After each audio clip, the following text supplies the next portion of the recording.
All right, everybody. First guest on the show today is Eric Margolis. You all know him. He writes for Sun National Media in Canada. He is author of War at the Top of the World and American Raj, Liberation or Domination. His website is Eric Margolis. Just spell it like it sounds there. It's ericmargolis.com for Eric Margolis' website. Welcome back to the show, Eric. How are you doing? Good to be back with you, Scott. Lots of stuff going on there out in the world. Yeah, well, I want to start with this. Maybe I'm confused. I mean, what the hell? I haven't really traveled the world like you. You've covered, dozens of wars and all this terrible stuff.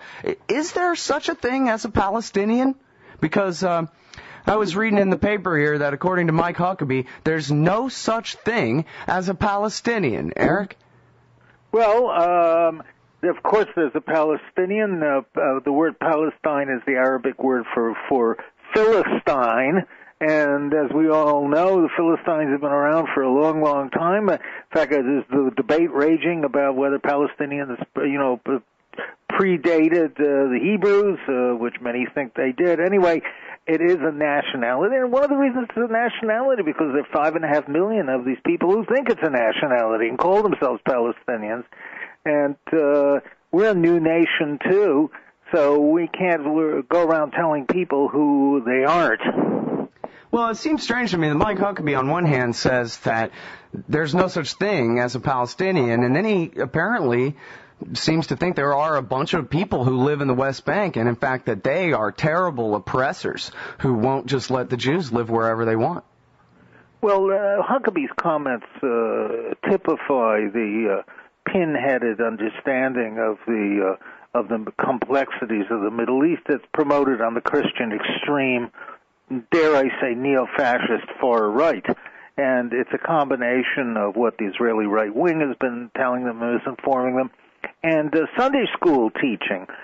These people, and you can start with President Bush, too, who was one of them, have only a childlike or less than a childlike understanding of the Middle East, and they're responsible for a lot of problems we have in that part of the world. Well, case in point, there was a time in the beginning of the Bush era, perhaps, if I remember right, Eric, maybe you can help me out, even after September 11th, where Colin Powell hadn't been completely shut out yet, and he said, hey, listen, we really need to move. Now's the time where we really have all this political capital in the world. We can really move and settle this Palestinian thing, and Bush, I think, even publicly criticized some of the settlements in the West Bank. But then what happened, according to Walt Mearsheimer, was that Tom DeLay came to the White House and said, listen, I represent every born-again crazy in this country, and how dare you, you're going to knock it off right now or we're going to withdraw all our support for you. And so Bush said, all right then.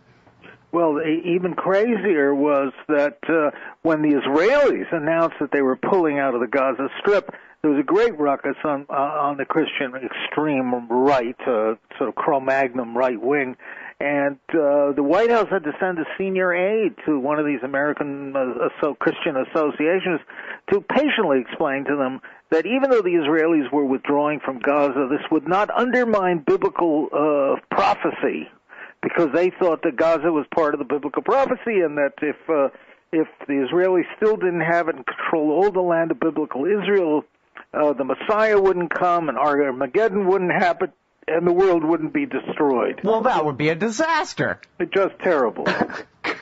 So, I mean... Well, and clearly when Sharon withdrew, quote-unquote, from Gaza, he wasn't giving up Gaza to the people of Gaza. He was removing the last of the Jewish human shields that were protecting the Gazans, and then they just turned it into a giant prison by the sea. Exactly. They were clearing out unwanted people. Human garbage, as I call them. They made it into a human garbage dump.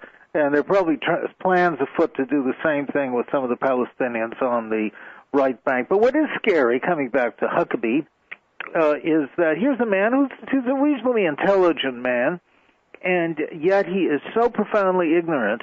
It is frightening, and it's a strain of ignorance that runs through some of the highest levels of our country, as well as the common folk out in the heartland. Well, and he's such a socialist on domestic policy. I thank Jesus for naming him Huckabee. Otherwise, we could be looking at him as president right now, maybe. You know, he's got a perfect compromise for that left-right thing there. No, you're right. You're right. Because he's really not like a Tom DeLay right-winger on domestic policy at all. He's a total pinko. But when it comes to this weird stuff in the Middle East, thank America's far-right Christian community for being one of the factors. That and the Israel lobby are the two factors that have been blocking any kind of peace settlement in the Middle East, which has gravely damaged America's interests.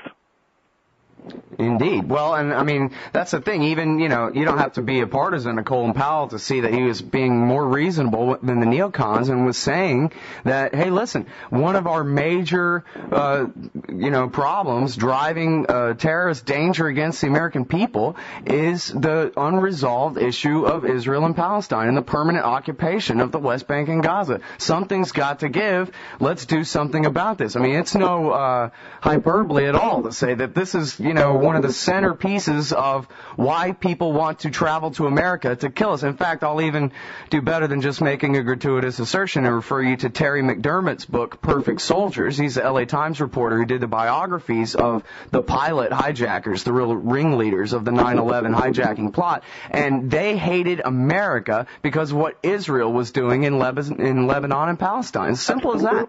Absolutely. They made it very clear, but there's been a massive cover-up in the United States and in the media and this whitewashed 9/11 Commission and things like that to find any possible reason under the sun except for the real one.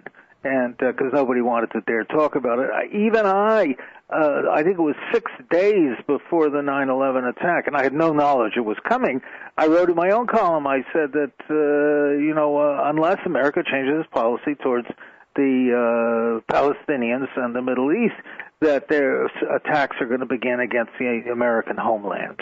Mm-hmm. And in fact, there's even a clip on YouTube of FBI agents testifying before the 9/11 Commission and being asked, well, why did they do this? And the FBI agent said, well, honestly, and you can tell these guys are just basically cops. I don't think they were the high enough level political appointee types. They were actually just federal cops. And they were like, well, when you go back and you look at all the paperwork of these guys and everything that they've said through all these years, what they're really angry about is American one-sided support for Israel over Palestine. And that didn't make it into the commission report, but the under oath testimony is right there. They asked the FBI Al-Qaeda hunters, hey, what's these guys' problem anyway? And they say Israel, obviously. Well, I have nothing but profound contempt for the 9/11 Commission and the whitewashed document that it produced, and I think the rest of us feel the same way too.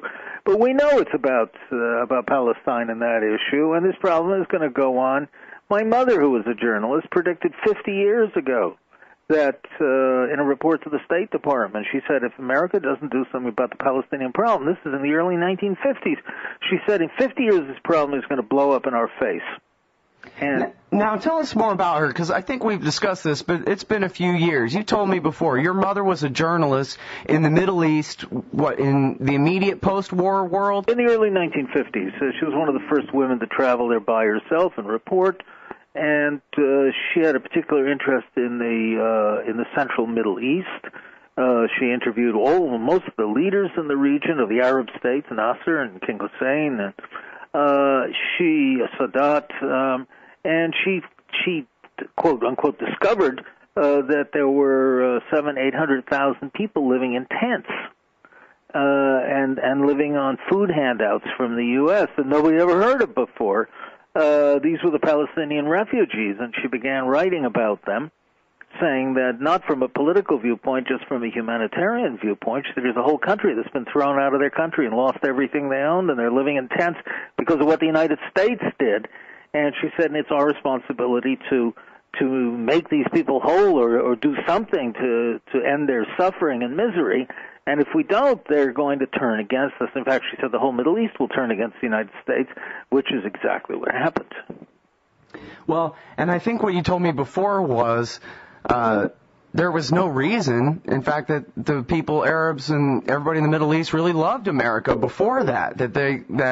People say now that, Islam is just this terrible expansionist religion who will never take no for an answer and will cut off every resistor's head and force them to convert, and so we have to defend ourselves from their aggression and whatever. But they used to love America, right, before this mess. That's quite right. That's quite right. In fact, I have a whole chapter in my new book, American Raj, which is all precisely about this question of how during the days of President Eisenhower, whose picture hangs behind me on my office wall as we speak, when Eisenhower was president, we loved the United States. I mean, we were the cat's pajamas for the entire Muslim world and a lot of the rest of the world too, particularly the Muslim world, because we Americans were seen as liberators, and we were going to bring everything that was good.